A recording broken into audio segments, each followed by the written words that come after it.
दोस्तों, भारत का चंद्रयान-3 एक के बाद एक नई नई उपलब्धियां हासिल करके पूरी दुनिया में एक नया इतिहास रच रहा है। जिस काम को दुनिया के सुपर पावर देश करने में भी हिचकिचा रहे हैं, वो काम अकेला भारत का चंद्रयान-3 कर रहा है। दोस्तों, आपको ये तो पता ही है कि हमारा चंद्रयान-3 चांद की कक्षा में सफलतापूर्वक प्रवेश कर चुका है, लेकिन इसके बाद भी इसे चांद की जमीन को छूने में काफी दिन लगने वाले हैं। मगर इसी बीच एक खबर आ रही है कि रूस अपने मून मिशन लूना 25 को भी 10 अगस्त को लॉन्च करने जा रहा है। और यहाँ पर हैरानी की बात यह है कि 10 अगस्त को लॉन्च होने वाला लूना 25 चंद्रयान-3 से भी पहले चांद पर लैंड करेगा। तो आखिर दोस्तों, क्यों रूस अपने मून मिशन को जल्द से जल्द चांद पर उतारना चाहता है? क्या होगा जब लूना और हमारा चंद्रयान-3 चांद की कक्षा में आमने सामने होंगे? क्या रूस का लूना 25 चंद्रयान-3 के लिए एक बड़ा खतरा साबित हो सकता है? आइए आज के इस वीडियो में हम आपको पूरी जानकारी देते हैं। दोस्तों, अगर आप इसी तरह की विज्ञान जगत से जुड़ी तमाम जानकारी देखना पसंद करते हैं तो हमारे चैनल को सब्सक्राइब जरूर करें। दोस्तों, 14 जुलाई 2023 को भारत ने अपना चंद्रयान-3 लॉन्च किया था, जिसे आज करीब 15 से ज्यादा दिन हो चुके हैं और वो लगातार अंतरिक्ष के उस घने अंधेरे में भटक रहा है। और रिपोर्ट के मुताबिक अभी भी इसरो के चंद्रयान-3 को चांद पर उतरने में करीब 15 से ज्यादा दिन का वक्त बाकी है।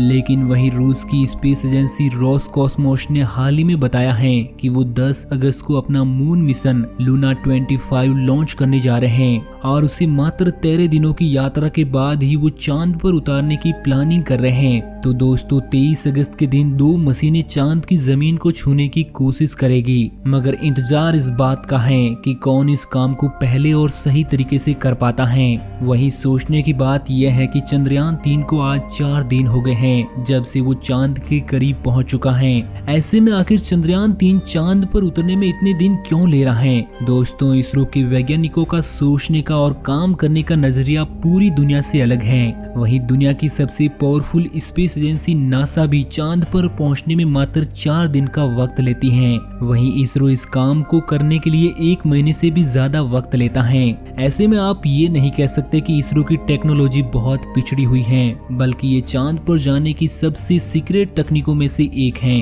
दोस्तों, इसरो शुरू से ही किसी भी मिशन को कम से कम लागत में बनाने की कोशिश करता है और इसी वजह से इतने कम वार्षिक बजट के बावजूद आज इसरो का डंका पूरी दुनिया में बज रहा है। दरअसल चंद्रयान-3 को चांद पर पहुंचने में इतना ज्यादा वक्त लगने के पीछे की वजह है इसके ईंधन को बचाना। दोस्तों, अंतरिक्ष में विज्ञान के नियम अलग प्रकार से काम करते हैं। जहां जमीन पर आपको ज्यादा दूरी तय करने में ज्यादा ईंधन की जरूरत होती है, वहीं अंतरिक्ष में दूरी और ईंधन का कोई संबंध नहीं है, क्योंकि अंतरिक्ष में असंख्य मात्रा में अलग अलग पिंड होते हैं जो अंतरिक्ष में भटक रहे किसी भी ऑब्जेक्ट को अपने गुरुत्वाकर्षण बल के माध्यम से अपनी ओर खींच लेते हैं। और इसी विज्ञान का प्रयोग इसरो के वैज्ञानिकों ने भली भांति किया और उन्होंने चंद्रयान-3 को शुरू में ही हमारी पृथ्वी के चारों ओर कई कक्षाओं में घुमाया, ताकि वो इतनी स्पीड पकड़ ले कि चांद पर पहुंचने में उन्हें किसी भी प्रकार का कोई ईंधन खर्च ना करना पड़े। चांद के करीब पहुंचने पर उन्होंने एक बार फिर सेम प्रोसेस को अपनाते हुए चंद्रयान-3 को चंद्रमा के चारों ओर की कक्षा में छोड़ दिया,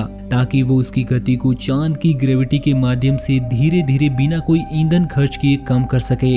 दोस्तों, हमारा चंद्रयान-3 चंद्रमा के दक्षिणी छोर पर उतरने वाला है, जहां पर आज तक दुनिया का कोई भी यान उतरने में सफल नहीं हो पाया। ऐसा इसलिए क्योंकि चांद पर सॉफ्ट लैंडिंग करना बहुत जटिल कार्य है। अमेरिकन स्पेस एजेंसी नासा पृथ्वी से 8 करोड़ किलोमीटर दूर मंगल ग्रह पर भी सॉफ्ट लैंडिंग कर चुका है, मगर आज भी वो चांद के ध्रुवों पर सॉफ्ट लैंडिंग करने में कामयाब नहीं हो पाए। ऐसा इसलिए क्योंकि मंगल और पृथ्वी जैसे ग्रहों पर वायुमंडल की मौजूदगी है, जो किसी भी यान को उतरते वक्त एयर फ्रिक्शन देकर उसकी स्पीड को धीमा कर देता है।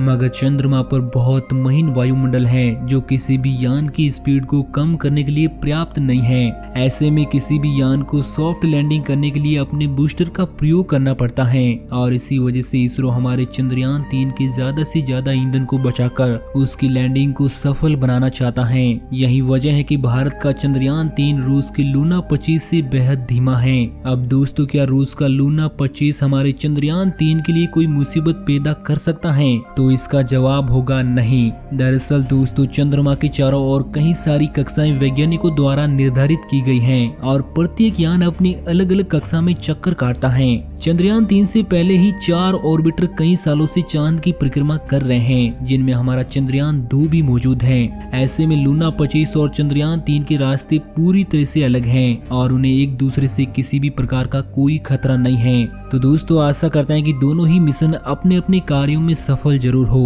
क्योंकि दोनों ही मिशन को वैज्ञानिकों ने बहुत ही ज्यादा मेहनत से बनाया है। ऐसे में हम नहीं चाहते कि किसी भी यान के साथ कोई गड़बड़ हो। दोस्तों चंद्रयान 3 के लिए अपनी दुआएं कमेंट सेक्शन में जरूर देना। बाकी हम मिलते हैं आपसे किसी नई जानकारी के साथ, तब तक के लिए जय हिंद, जय इसरो।